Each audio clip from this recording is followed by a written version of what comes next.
Two of Hollywood's biggest stars, both Academy Award winners, both legends of the silver screen. So why did Jack Lemmon and Paul Newman, despite dominating Hollywood for decades, never share the screen together? The answer might surprise you. Picture this. It's the golden age of Hollywood. Jack Lemmon is crushing it in comedies and dramas alike. Some Like It Hot, The Apartment, The Odd Couple. Meanwhile, Paul Newman is the ultimate cool guy. Butch Cassidy. The Sting, cool hand, Luke. Both men were at the absolute top of their game. Both were considered among the finest actors of their generation. And yet, in an industry where everyone eventually works with everyone, these two titans never crossed paths professionally.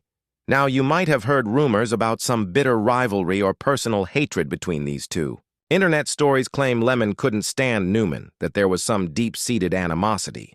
But here's the truth that might disappoint clickbait seekers. Jack Lemmon and Paul Newman actually respected each other immensely. The real story is far more interesting than any fabricated feud. It's about two completely different approaches to the same craft, two different philosophies of acting, and how Hollywood's machine worked in ways that kept certain stars apart. Jack Lemmon was the everyman. He specialized in playing characters. You could relate to the anxious office worker, the struggling musician, the ordinary guy in extraordinary circumstances. His genius lay in making vulnerability and neurosis feel authentic and endearing. Paul Newman. He was pure movie star magnetism. Even when playing flawed characters, Newman possessed an effortless cool that was almost otherworldly. He was the guy every man wanted to be and every woman wanted to be with. These weren't just different acting styles. They represented different eras of Hollywood masculinity. Lemmon embodied the anxiety of post-war America, while Newman represented the rebellious cool of the emerging counterculture. Here's what really kept them apart: Hollywood's star system. In the 1960s and 70s, studios were very strategic about pairing leading men. They had to consider box office appeal, character types, and audience expectations. Lemmon had his perfect foil in Walter Matthau. Their chemistry was comedy gold. Newman found his ideal partner in Robert Redford. Their collaborations like Butch Cassidy and The Sting were legendary. Studio executives saw no natural fit for a Lemmon-Newman pairing. Their screen personas were too different.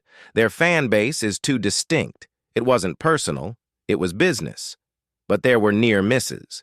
In 1973, both actors were reportedly considered for roles in The Sting. Can you imagine how different that film might have been with Lemmon instead of Redford or Newman, taking on some of Lemmon's more neurotic characters? The closest they came to working together was in the 1980s, when both were attached to a comedy project about two aging vaudevillians. The script went through multiple rewrites. Schedules never aligned, and eventually the project died in development hell. By then, both actors had established such distinct career paths that bringing them together felt more like a gimmick than a natural collaboration. Despite never working together, both men spoke highly of each other in interviews. Lemmon once said, "Of Newman, he makes it look so effortless, and that's the hardest thing to do in acting." Newman, in turn, praised Lemmon's incredible ability to find truth in comedy. They moved in the same Hollywood circles, attended the same premieres, and shared mutual friends like director George Roy Hill. There was no animosity, just two professionals who took different paths through the same industry. The tragedy isn't that they hated each other. It's that two of Hollywood's greatest talents never got the chance to create something magical together. So the next time you hear a wild story about celebrity feuds, remember sometimes the truth is simpler than the gossip. Jack Lemmon and Paul Newman didn't hate each other. They just lived in parallel Hollywood universes that never quite collided. Maybe that's for the best. Some mysteries are more interesting than any reality could be. But wouldn't it have been something to see these two masters of their craft share the screen just once? What do you think? Would a Lemmon-Newman collaboration have been comedy gold or a complete mismatch? Let me know in the comments, and don't forget to subscribe.